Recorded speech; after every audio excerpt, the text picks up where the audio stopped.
Paano kung bumalik ang nakaraan? Paano kung iiwan ang buhay? Itatama mo ba ang pagkakamali? Pagkakamaling nagawa mo? Pagkakamaling desisyon? O di kaya maling emosyon? Iiwasan mo na ba yung mga taong hindi nakatulong sa'yo? Lalayuan mo na ba o hindi mo papansinin yung mga taong nanakit, nagparamdam ng hirap sa'yo? Lahat ba ng mga hindi mo nagustuhan ay kakalimutan mo? Yung mga hindi magagandang bagay, pangyayari na dumating sa buhay mo noon, lahat ba ito ay aalisin mo?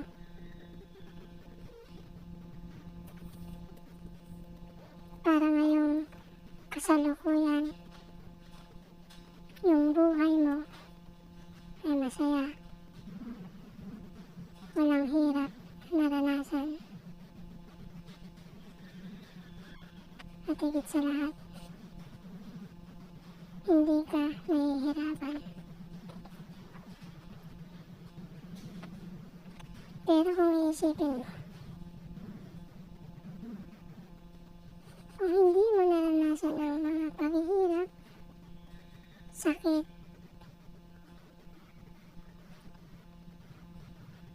o anumang pagsubok sa iyong buhay noon, sa tingin mo ba nagiging matatag ka? Nagiging matapang ka? At higit sa lahat, nagiging